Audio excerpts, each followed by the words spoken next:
Welcome to After the Act, a film podcast where we talk about movies and shows that we've watched. We are your hosts. I am Randissimo, here with The Everything Bagel.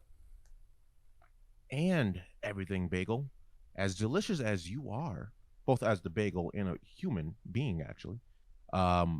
This movie that we're going to bite into, oh my fucking God. Is it delicious? It's beautiful. I've been waiting to talk about this since the fucking credits rolled. So we are going to be reviewing everything, everywhere, all at once. This movie is probably the best multiverse movie I've ever seen. And it probably will be always the best sci-fi multiverse timeline shenanigans that will ever come out, like ever. In every timeline, I think this movie is always the best one. And Sure. I mean, just to get into my overall thoughts of the movie, it's fucking brilliant. It's a brilliant movie.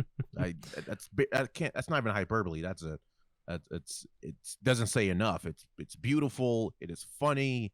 It is absurd. It's the most absurdist kind of movie. It's surreal, but it's grounded in this, generational trauma that our generation seems to be exploring actively through films like this and Turning Red and Encanto. And this does that part really well. It is fucking funny. It is just the most weird, funny movie out there. Very Taika-esque humor baked into this original IP with these, cast of, like, a lot of the main cast are like middle-aged Asian women and men. So that's rare to see. That's awesome to see. Even the antagonist is a younger Asian woman. So the cast is different than what we're used to seeing, and this should be the norm.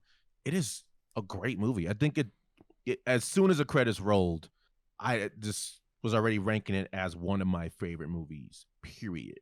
So I absolutely love it. If you like weird, funny, sci-fi, batshit crazy movies, I think you'll love Everything, Everywhere, All at Once. How about you? I'm right there with you. I wasn't expecting... I didn't know what to expect going into this movie. All I know were two things. I saw the trailer, right? And the trailer really, surprisingly, was one of the few instances where I think the trailer is worse than the movie itself. Like, it doesn't do the movie justice. You don't know really what you're getting into with the trailer because the movie's just so much better than anything the trailer could have shown me. So that was the first thing. The second thing is you sent me a message actually about this movie because I didn't even know that this movie was out. And you just sent me this cryptic text. It was like, Everything, Everywhere, All at Once is awesome. I'm like, oh shit, he's having a good time. I wonder what kind of night he's had. He is. I know, he's so happy. I gotta hear this story. And you were like, no. The movie Everything, Everywhere, All at Once is awesome. I'm like, oh, okay, all right. But it's almost like the vibe I got was if Loiter Squad was mixed with like a kung fu movie, you know what I mean? Like it's this absurdist type of humor, but it's layered in with all this really great philosophical discussions about like, what's the purpose of life? Life is meaningless. If life is meaningless, why do we choose to do anything? Well, maybe we shouldn't choose to do anything at all and just live our meaningless existence in like this endless void. So it's kind of like an everything burrito. Philosophically, like it's a movie equivalent of an everything burrito. It has absolutely anything that you can think of in it. Completely absurd. It's like Eric Andre to me watching the Eric Andre show. But it's got all these different themes, different topics. And to me, the greatest surprise was, okay, well, this movie wants to tackle a bunch of topics, right? You mentioned a few of them. Generational trauma, growing up as a next generation minority. Trying to impress your parents. What do you do when you get older and you feel unfulfilled? Mother-daughter relationships. Like, there's so many different themes in this movie, and you would think, hey, a movie like that, tackling that many themes all at once, everywhere, all the time, wouldn't be successful. And they knock it out of the park. They knock it out of the park. It is not hyperbole to say, for me, this is the best movie I've seen in 2022. And it came out of nowhere. A24 does it again. All right, take my money, A24. I keep saying this. Great movie. We got Evil Ash Kelly on the stream as well. Welcome back, Evil Ash Kelly. We are reviewing Everything, Everywhere, All at Once for this episode. It's absolutely fantastic. Is it better than Coda and Psycho Gorman? I have to say so. I mean, Psycho Gorman's tough. Psycho Gorman's a great film, quality film. Coda, I have high marks for Coda as well. But this movie is just it's the perfect blend, I think, of you and I, Randissimo. Just our humor, the discussions we have, everything.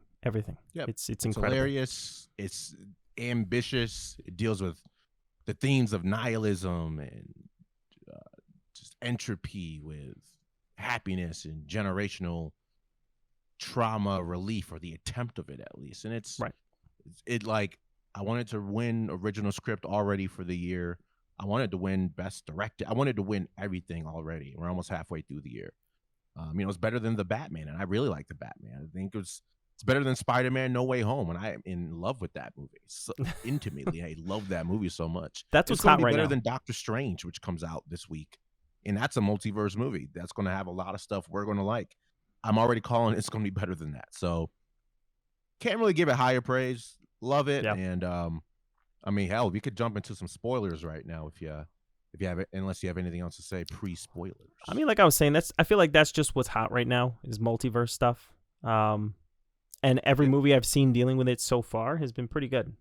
So I'm liking that we're beginning to dive into more sci-fi-esque type of topics in big budget Hollywood films. Some of my favorite movies are sci-fi films, but I feel like they're far and few between. Like I don't feel like you typically see a ton of sci-fi Hollywood blockbuster films. Beyond superheroes, at least. Oh, well, that's all over the place. Yeah. Right. I don't know. I categorize that as like comic books, though, like comic book films. So like straight up sci-fi, though, like Stargate, Alien.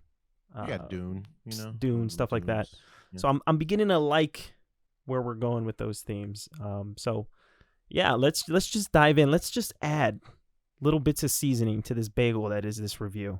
Okay, so really just kind of jumping off the bat here, man. There's a lot of themes going on in this movie, right? And again, this is spoiler section, so you're going to hear some plots that you don't want to hear if you didn't see it, but we want you to listen, but also don't want to spoil it for you. So you've been warned. But yeah, get into it. There's like 11 different themes to go through, and we'll see what we can do. And to be fair, you've already heard the spoilers in some alternate reality. So, we gave you the disclaimer, but, it's true. You're already here. You've already clicked the button. You've already made the choice. But having seen this movie, man, we'll start off with one of the more direct questions here. Have there been moments, and tell us in the comment section too, Evil Ash you as well, do you believe that you've partaken of the everything bagel in your life at some point? And if so, what was it? Like, I know that's more of like a personal question, but I think it's a good one to start off with. Like, maybe explain the everything bagel a little bit in the film and what it means, and then tell us about your personal experience with the everything bagel. What the hell is an everything bagel, Evil Ash? Well, perfect segue, please. Yeah, and I'll try to explain what it is, but it's in this high concept movie. There's a character who can jump into every other universe that exists in the multi-universe, and she becomes so metaphysically powerful. She can she is a god in these multiverses. She can change you into butterflies. She can, make you shit yourself, and then also like kill you, then birth you as a baby if she wanted to. Like literally, it's like the reality stone is her power. And after experiencing every kind of reality ever, the mind broke of this antagonist character. I think it's Stephanie, right? Stephanie Shu, who plays Joy Wang. Yep. Evelyn's daughter, the main protagonist's daughter. And she eventually took everything, literally the concept of everything, and put it into a bagel, an everything bagel. So the concept of everything being programmed into a bagel then creates what's essentially this like multi-universal black hole that assumingly can, kill, consume anything, since it is everything. It's an everything black hole. And this was led to by that character's depression of experiencing everything, therefore nothing felt worth it. Like nothing felt worth existing when everything has happened. And a lot of everything includes brutality. So that was the antagonist's ultimate suicide method. Like, this is the only way to kill myself, I think, is to enter this everything bagel black hole.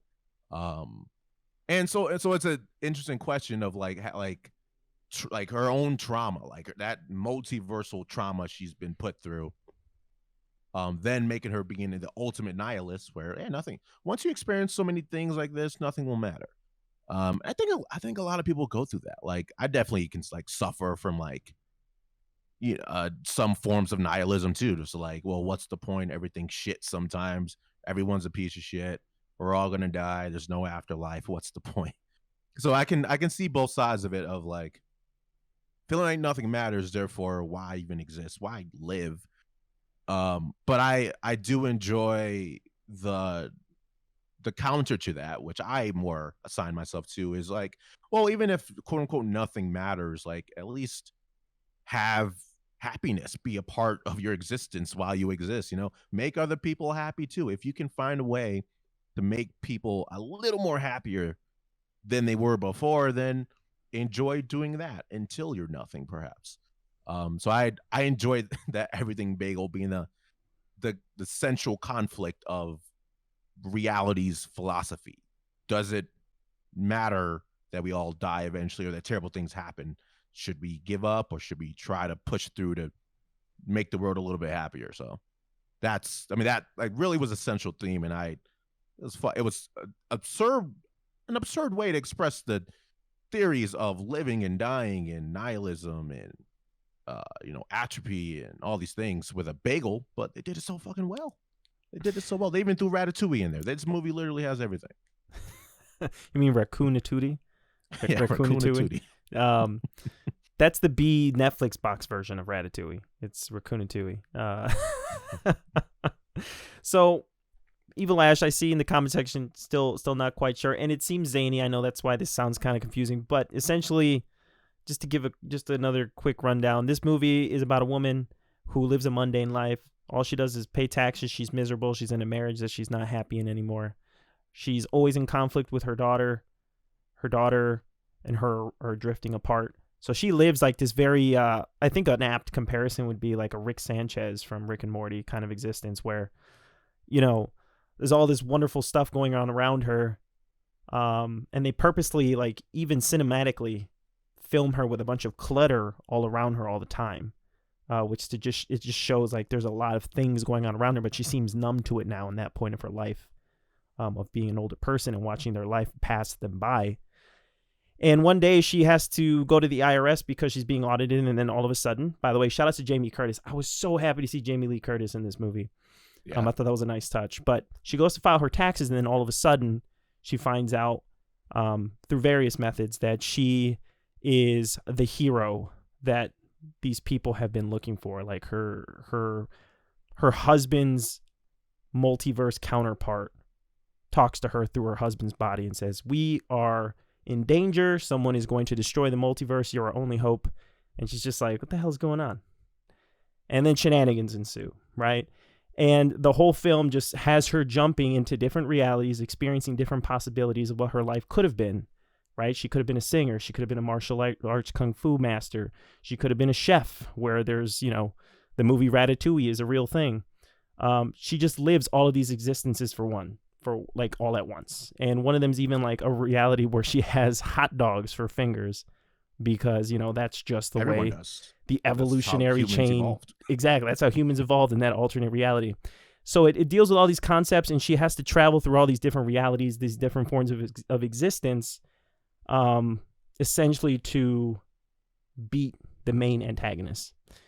So so it basically deals with all those themes of like, okay, what do you do when you feel unfulfilled? What could your life have been? Like, these are all things we ask ourselves at some point in our lives. Like, oh, what would have happened if I never went to college? What would have happened if, I never dated this person and decided to do this thing or go on this trip instead of taking this job? And it's all about choices, right? And the impact that our choices have, and how, even though we may not experience those choices in the moment, those choices are still in a different reality existing simultaneously along with you. So it's kind of a zany, kind of wacky concept, but it's almost like I'm watching Rick and Morty in live action. Like it's dealing with those same type of conundrums to the human existence. And to just kind of go back to what I had asked Randy, and tell us guys in the comment section yourselves, the main villain wants to create this black hole to destroy all of the multiverse, right? Because they believe that since they've experienced everything all at once, and they've experienced essentially all of humans' darker aspects all at once, that humankind can't change, right? It's always this endless cycle of like, even if things are nice in the moment, they'll turn to shit eventually. So like, what's the point of doing anything ever? And so they want to create this, in a very silly way, a black hole that's an everything bagel to destroy everything. And I asked Randissimo, what's your everything bagel? What's a moment in your life where maybe you felt like everything is pointless? So for me personally, I would say it's when I watched Pootie Tang for the first time. But in all seriousness, it could be anything. And you and I have definitely taken different paths in our lives. Randissimo, we're actually childhood friends. It's part of why we started Malum. But like for me, I always ask myself, like, hey, I'm 30 now. What would have happened if, I decided not to study biology in college? What if I studied business? Would I be a successful business person right now? If I studied finance, would I have more money right now? Would I be more happy if I had more right now? Material stuff. So, concepts that are still relevant to anybody at any age, because I feel like we go through those conundrums at multiple points throughout our lives. Shit, I go through those conundrums multiple parts in my day, For sure. Do I want to eat this pancake? Do I want to eat this bagel? How's that going to impact my happiness for the rest of the day? It's crazy how much impact our little choices can have. And I think that's really what I liked about this movie. It found a way to focus on those deeper questions, but perfectly balance it with like silly comedic aspects as well. So to me, that was perfect. Yeah, and it's that, and then the concept that's consistent through the movie is generational trauma. The main character Evelyn, she's like, I don't know, 40, 50-year-old woman who has this estranged daughter, and you can see that a lot of that kind of came from influences of her estranged father, the grandfather of the family, who disowned his own daughter because of the choices she made with her job and wanted to move somewhere and the career she chose. Her dad just straight up disowned her. And you could see her putting a lot of pressure onto her own daughter because her daughter doesn't reflect her own rigid standards. So the hyperbole of that is, in another universe, Evelyn literally breaks the mind of her daughter and causes her to be able to go through to every universe ever, which causes her to then get a crazy god powers and becomes the villain that wants to destroy everything with an everything bagel black hole. So it's literally like she put so much pressure onto her daughter to be what she thinks is better that she created this multi-universal threat that's going to, Thanos snap the entire multiverse. And it's brilliant because at the end of the day, that villain, you think she's trying to hunt to kill her mom because she's killing versions of her mom in a bunch of universes, but she's actually just trying to find a mom who can actually relate to her own philosophy. So she finds Evelyn, and Evelyn gains the ability too to do what they call verse jumping, which is it's like hopping the universe, a multiverse, but the Matrix style, where you can get their skills. So in a different universe where you are a kung fu master, you have to do something you would almost never do, and then you can verse jump and get the experience of your multiverse counterpart. So it's silly. Like, it's like, okay, in order to verse jump to this universe, you have to like eat the boogers of your grandfather. It's like, okay, do that. Then you all of a sudden you get the skills from your other multiverse counterpart. So, and she does that with so many versions of her that she becomes like her daughter, and she's able to, well, just live in every conceivable universe, which also starts to break her mind. So you're dealing with a mother who finally understands kind of the trauma that daughter went through, and she's realizing, oh, like the pressures my father put on me, I'm putting on my daughter in my own way, and I realize that we're estranged. A lot of it comes from me. Like, there are problems with her as a person, my daughter, that I still have problems with but I am at fault for a lot of this, and I understand my daughter doesn't want to be with me, but I want to be with her, even though we live maybe in a shitty world, in a shitty universe. I will give up all these other lofty dreams just to be with like the daughter right now. So that was a beautiful kind of take on how generational trauma affects all of us. And best case scenario, our parents realize that they're doing the best they can, but they can do better to meet the needs they weren't giving to us. So, like Turning Red, like Encanto, dealing with a lot of familial issues, but just in a really wacky but beautiful way. Absolutely. And by the way, Evil Ash Kelly, thanks for tuning in. I know you said you gotta go, but we always appreciate the love. So shout out to Evil Ash Kelly. Bones is coming up. Bones is the next movie, one of the next movies we'll review, but I think we got Doctor Strange coming up. And I think maybe one other film. But yeah, let us know, guys, what movies you want to see us review. Just kind of like an aside there. But yeah, to get to your point, man, it's very relatable, right? Obviously, anybody can go through these issues, but it hits a little deeper too when you can relate at that minority aspect of things too, right? Because in the film, it's all about, can we live up to these lofty expectations from our parents, right? Can like, is it fair to put those expectations on our kids just because they were placed on us by our parents? And so I really, as silly as it is, thought the Everything Bagel was a fantastic concept, because it the whole movie deals with like the loop, right? You see it everywhere. You see this black circle. It's not just the Everything Bagel. It's the timeline, right? It's reality. It's always going in a full circle. And it really just kind of adds to that mundane aspect of things. But the fact that the Everything Bagel was like the end all be all, like obstacle to overcome, is essentially saying like, well, this is the endless loop we create with generational trauma, right? Parents put expectations on us, we put those on our kids, they put that on their kids, and the circle just keeps going and going and going. You have to find a way to break through that vicious cycle, so to speak. So I thought they did a really good job of incorporating that symbolism into the film itself. And even in just the silliest way, it still felt very relatable and not too on the nose, which I liked. So if you guys found other instances where symbolism was used in the film, totally let us know. But to me, that was one of my favorites.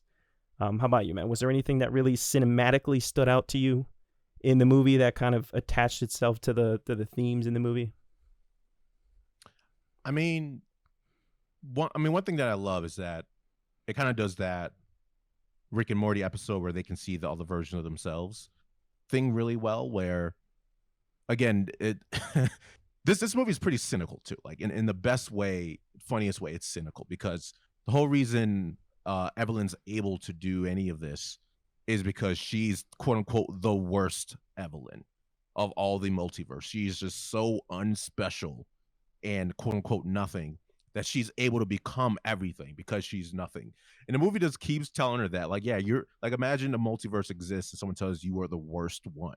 And I feel like a lot of our like self-deprecation memes these days, we kind of feel that sometimes, like, am I like the worst version of myself? Like, how much better could I be? So them constantly showing her what other Evelyns were able to do because maybe they gave up on the love of their life or they didn't have a kid or something like that.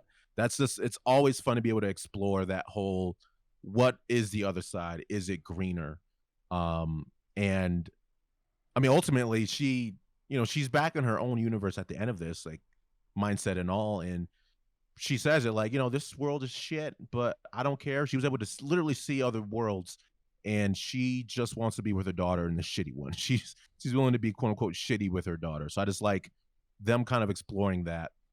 And I think my favorite thing is just like, not all parents are good parents. I definitely have people who have really, really shitty parents, people with, amazing parents. Our parents are really loving.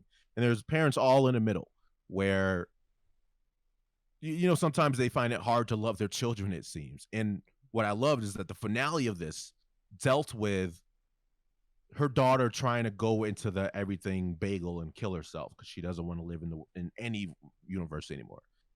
And her mom instincts are like, at first, like, well, fine, I don't want to hold you back from leaving. And in the way they set this up, you have this big battle. She's trying to save her daughter from going into the black hole. But then in another universe, she's just trying to get her daughter not to go into the car and leave her. Like that's the equivalent of like your kids choosing to leave you. And she realizes that she has a husband. Let me look up the name real quick. Yeah, the husband is Wei Wong Wang in the movie, played by Kei Hu Kwan. Uh, he's the opposite of the mom. He's definitely just happy for happiness sake. He is the most optimistic character. He sees the best in a situation, the best, he's just a really fun loving character. And so his wife, who's very stern and like needs order, sees him as this kind of silly and a little stupid. But he kind of lets her know, like, I like you fight with your own like intellect and ruthlessness sometimes. I fight with happiness and optimism. I just want to try to connect with people. And she realizes that that's really the key to not like parenting and literally saving the multiverse is love. So she's able to battle all these other like minions of the daughters by going into their universe and then finding what would make them happy and giving it to them. So it wasn't like a John Wick situation where she has to kill everybody to get to the final bad. It was actually make everyone's dreams come true or make them a little bit happier in whatever conflict they're going through. Like literally there was like we said, a Ratatouille world where a chef had a raccoon in his hat to help him be a better chef. He was found out, and so they were taking the raccoon off to the pound, and Evelyn just helped him save his raccoon friend because that's what he loves, his raccoon. There's a universe where there were rocks, like literally in a universe where there were rocks. The mom was still as a rock trying to save her daughter from jumping off of a cliff And never, as a rock. And just to add to that, never in my life have I seen such wonderful dialogue shared between two inanimate objects. Like that whole scene is so beautiful. It's just literally two rocks sitting at the edge of a cliff, and it's subtitles going back and forth, and it's the most emotionally dynamic conversation I've ever heard. Oh yeah, I cried watching Rocks, where a rock just tells the other rock, I love you. And the other rock is struggling to accept love because she's already accepted to die because of nihilism. I'm like, why am I crying at Rocks? Like there's a beautiful hot dog finger moment where like Evelyn, I think she's partners with the Jim Lee Curtis character. Yeah. In that universe. Yeah. And they're like lovingly holding each other's little hot dog fingers and just like, you could feel the love they have. And I'm like, I'm weeping in the theater at this point because a hot dog finger universe in a universe where everyone's a rock. And it's just because you can literally feel the mother's love go through every multiverse just to try to reach her daughter. And not that it like she was like, oh, it's the daughter's fault. Like she realizes I did this. I realized that making you happy would make me happy, would make you happy. I can't let you kill yourself in this bagel. And it's just saying that sentence is ridiculous, but they do it so well. They handle that whole, the parents trying to reach their kids even after they fucked up, and their kids trying to, kind of forgive their parents, see from where they're looking from, but also kind of forgive your parents for their faults and seeing if, you guys can actually love each other for who you are. And also had that beautiful moment where the granddad, older generation, so he's not a fan of homosexuality, and the daughter has a partner who's a woman as well. So, and the mom was like, well, let's not show that to granddad, different times you wouldn't understand. And the mom at the end is like, yeah, no, like this is my daughter, this is her girlfriend. And even that moment I really liked because the daughter wasn't like, oh wow, thanks mom. She was still like, I'm glad you had your own character arc here, but I'm still hurting. And she still needed a bit more from her mom to really make the pass. But I mean, that's that being the counterpoint. The enemy of nihilism is like optimism. It's hope. It's being happy. So for them to deal really well with nihilism, and even getting Evelyn close to joining her in the black hole of nothingness, she realizes, well, I just want to be happy with the people around me, with the people who love me. And that's the way you can save the actual multiverse, is just love. Yeah, and it really felt to me. Do you remember that episode of Rick and Morty when they watch multiverse TV? Right, and it's like all these super zany That's what that felt like to me. This whole movie, and it all comes back to anime. I know we say this before, but it's also like Yu Yu Hakusho, in I think it's the chapter Black Ark, something like that. Let us know in the comment section if I got that right. But it's when you can watch the videotape of all of humanity's like worst It's deeds. like the black tape or something. Yeah. Yeah, it's like a black tape, and it leads the main antagonist of that arc to want to just destroy mankind, because mankind's just this really shitty race of people, and all they do is terrible things. So they all should die, right? Like that's the same concepts that are or tackled in this film. So I got that from this. So it was kind of cool to see similar projects in the past kind of being shown in a different light in a movie like this. So I did enjoy that. If I could summarize this movie in just like 3 words, I would just say nihilism versus optimism. Like that's the whole thing, right? Like if all of this leads back to nothingness, then what's the point? Why do I do this? And like you said, the husband comes up with this beautiful concept, right? He's like, I fight with kindness, right? You may think I'm silly, you may think I'm stupid, and it's not that I am, because I know what I am. I know how I choose to act, but that's how I fight the everyday nothingness in my life. And one of the things I really enjoyed, and this is speaking from personal experience, you could tell me, if you agree or not, but I feel like back in the day, just culturally, specifically speaking from personal experience in Latino minority families, I felt like that was a thing back then, where our parents, like that generation, just gave up trying to convince their parents, right? They went through a lot of hardship. The family dynamics aren't always the best there. And I feel like back then, opposites really attracted, right? People tended to seek out those who kind of complemented something they were missing. And I got that vibe from this movie because the main character, her husband's the complete opposite of her, right? And in the beginning, you think like, oh, well, they must hate each other. She must clearly hate her husband now because they're just so dissimilar. And there's been several moments in this movie where she's encountered different realities, where she's more successful financially, like she's got this whole career, where she never met her husband. And in the beginning, she's like, oh my God, this is awesome. I want to go back to those realities. Like, I hate my existence now. But then you realize that that's not true, right? Because they show that she would have met her husband anyways in that reality where she was more successful, right? And he was also rich and successful, even though they didn't get together. So like, it just showed that in this reality, when they're together, they're poor and doing taxes. In this reality, they still end up meeting each other just through a different path, and they're still equals to one another.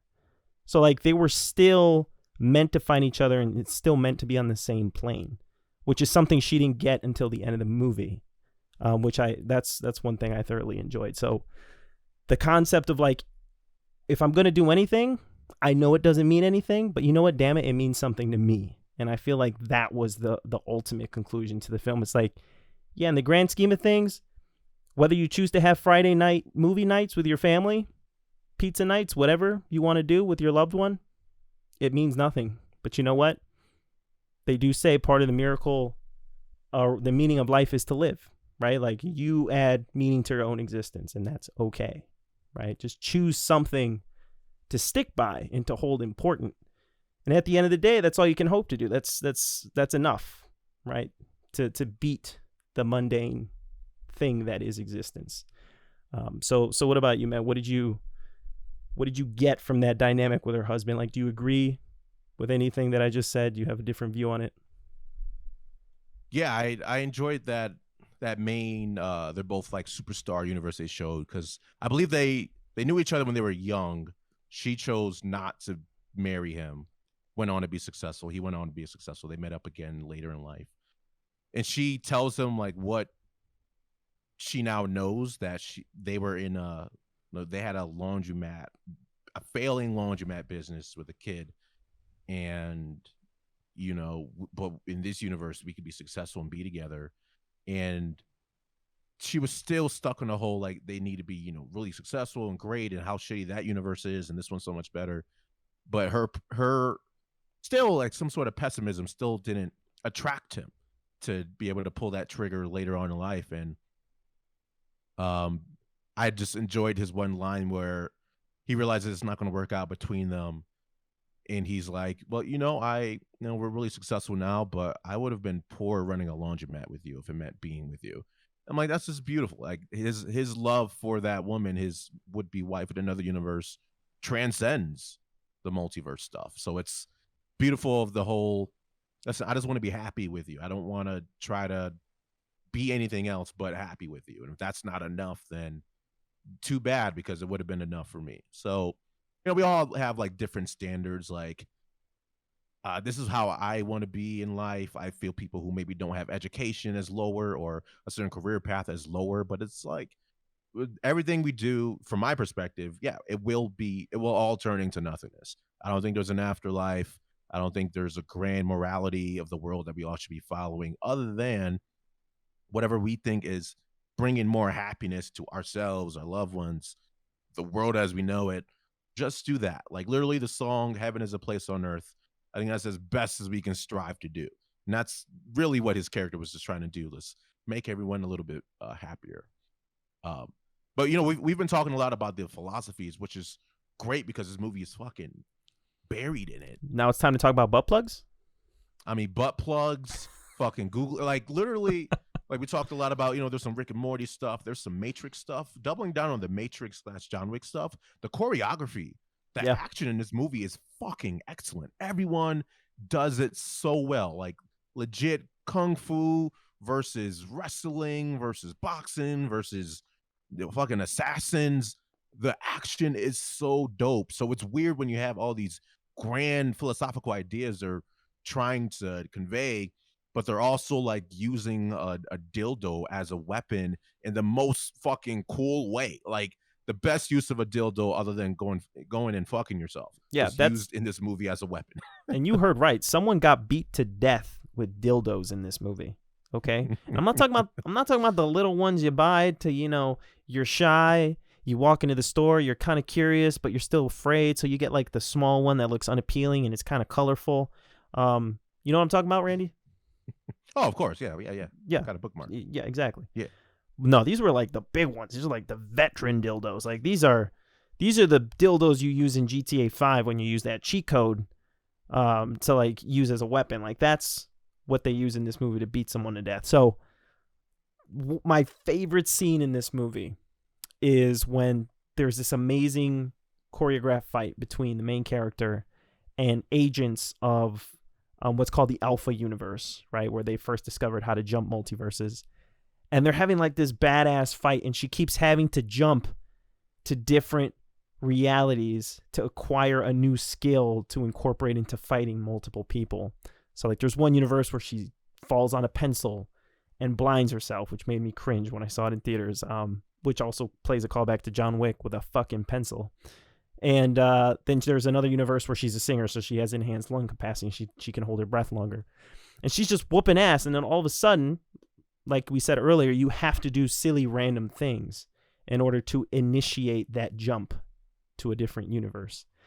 And so one of the things they had to do at random during this fight was sit on a butt plug. Well, a trophy that looked like a butt plug. And so you have these people punching and kicking each other in this like Matrix-esque type of choreographed fight scene. And then they're like, man, I lost that skill. I got to do something random again. And they look around. And then they see a butt plug, essentially, sitting there. Like, oh, got to do that. Pull down pants. And then it's just a bunch of dudes flying through the air trying to put butt plugs in. And then the main character trying to stop them from putting butt plugs in. So, well, like you said, this movie gets real deep in every way, not just the philosophical ones. That was my favorite scene. How about you? Yeah, I mean, that was my favorite too. Like, of course, that was just a peak scene of like it was as serious as, Endgame, spoilers for Endgame, but them fighting for the gauntlet at the end. Like, they knew that if Thanos had that gauntlet, then they're all fucked. And that was the same thing with the fucking butt plug dildo of like, if they go fuck themselves with that, we might be fucked, because who knows what kind of skills they're going to gain by doing something like that. So them fighting for that, and then just them eventually succeeding, and they just have like dildos flapping out of their cheeks while they're fighting, like, and all like tongue in cheek but serious.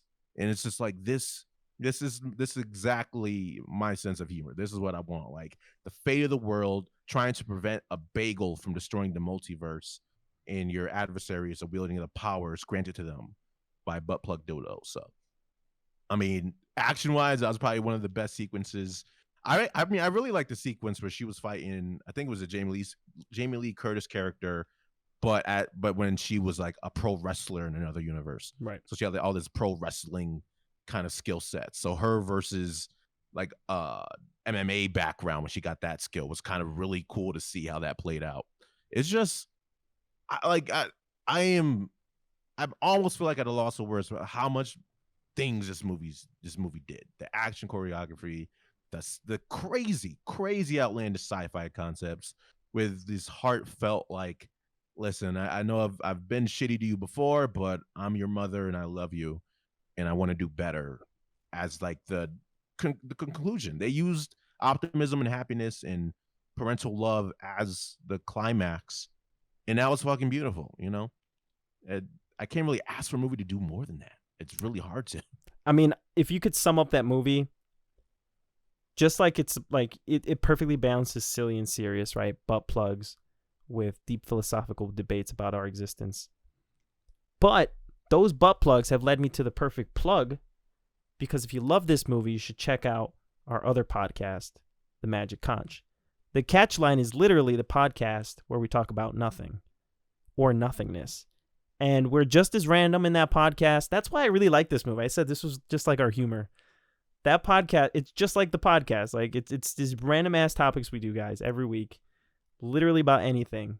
It gets real silly, it gets real weird. But at the end, we still hopefully put in some nuggets of like deeper topics. So I almost feel like this is kind of that weird in-between episode for ATA and Magic Conch. I mean, talk about, the end of everything and nihilism leading to nothingness. We just had an episode come out about death, where we talk about our thoughts about death. If there's an afterlife, what would it be if you can control it? And again, it feeds into what we like a lot, which is like a lot of nihilistic topics, but hopefully some optimism sprinkled through to get you through. Exactly. So A24 did it again, man. Like, this was just a beautiful film. A24 is taking my money again. Obviously, we like to rate these at the end of each episode, and let us know, guys, once you've seen this movie, if you've already seen this movie, what you would rank it out of 10. But for me, I couldn't find anything I didn't like in this movie. I would give this movie a 10 out of 10. A24 tends to put out some really cool movies. And when I went to see this movie in theaters, they had some pretty cool A24 trailers for movies. Like, there was one about a little snail in a shell called... I'm going to cry at that movie. Yeah, but what was it? Marcel the Shell with shoes. That looked adorable. And then there was, I think, one more movie that was an A24 film it was called Men, I think. The trailer for a movie called Men, which looked really, really kind of psychologically disturbing. But A24, I love that production company. They take any idea. There's nothing too weird for A24. And they turn out bangers. Honestly, I don't know how they do it. I just love being a part of it, love consuming it. So for me, I would give Everything, Everywhere, All at Once a perfect 10 out of 10. And I guarantee you, in every multiverse out there, I've given this movie a 10 out of 10. It just feels that way to me. How about you, man?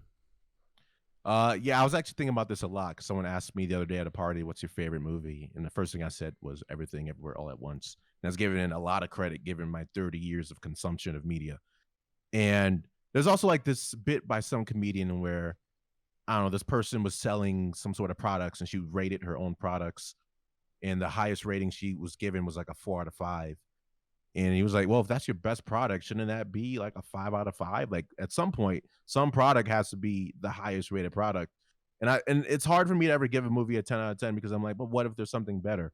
I think so far, I can't say that this is not the best movie I've ever seen, at least my favorite movie. So I also agree with you. I give it a 10 out of a 10, which might be the first time at least I've given something that out loud, definitely on this podcast. Yeah, every movie we've done never had a perfect score. You're witnessing ATA history right now. This is the first 10 out of 10 we've given a movie so far. It only took us 3 years of doing this, but we got one, people. We got one. 2022 is off to a great start. So Randissimo gives it a 10 out of 10. I give it a 10 out of 10. That equates to 5 out of 5 butt plugs, 3 out of 3 everything bagels. Perfect movie in our opinion. But you 10 out guys, of 10 conscious. 10 out of 10 conscious, exactly. But let us know what you guys think. We love to hear from you. All right, we try to interact with everyone as much as we can. We have a Discord page. We're everywhere, man. We're on YouTube under Malum Pictures. Follow us on Twitch. Show us that love. We have a goal of getting to 100 subscribers by the end of the year. We reached our previous goal of getting to 50 by the end of last year. So the family keeps growing, and we love it. We love you guys. So yeah, join us on Discord. We're at Malum Pictures. All of our links can be found on our Twitch page. They can be found on our YouTube page. We have a website, malumpictures.com. Randissimo keeps it beautiful and sexy for everybody to come and just join our stuff. Discord page. We have an announcements page, a recommendations page where you can tell us things you want to see us review and look at as well. So this has been great. We're off to a great start in 2022. We know it's been kind of crazy for everybody, but we appreciate the love. We hope you're doing well. We do this because we want you guys to also have like that good content, you know? There's just nothing better than like Monday, Sunday, Tuesday, Wednesday, whatever. Damn, got something to listen to, got something to watch. So we love putting it out for you guys. We hope you're enjoying it. But I think that'll pretty much do it. I mean, yeah. I'm sure there's some reality out there where we're not as awesome at podcasting and streaming as we are, but here we are. I'm enjoying this reality with you, man. It's been a hell of a ride. For sure. And I love it because, you know, we'll have like a top 10 of 2022, you know, next January or so. And boy, the movies that need to beat this one right now to take that #1 spot, I'm looking at you and you got to show up, you know, you got to, this one, it like, I hate that it came out when it did, because I'm going to be watching Doctor Strange. I'm going to love it because it's going to feed into all the fandom we love. I know it is. But I'm going to be looking at everything everywhere all at once. It's kind of like, damn, I wish I was with that movie right now, I'm sure. So, you know, hopefully all the movies, you know, they stack up. But that's probably the next one we're going to review in a couple of weeks is Doctor Strange and the Multiverse of Madness, which, again, will be some sci-fi bonker stuff. So look forward to that.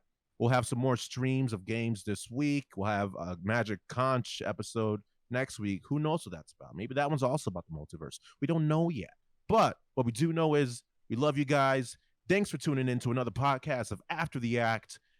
Hit that subscribe, like, follow. We love you. Be happy. My only regret, we need more googly eyes, right? If there's anything this movie has taught me, it's the importance of googly eyes. I wish I had one right here. Okay, that's my third eye. If I had a third eye, it would be a googly eye, just like in the movie. So don't worry, people. We'll get more googly eyes. It's in the budget, we promise. It's coming soon. But until then, have a wonderful damn Monday. We love you. Stay spooky. And we'll see you on the next one. Bye. Bye-bye.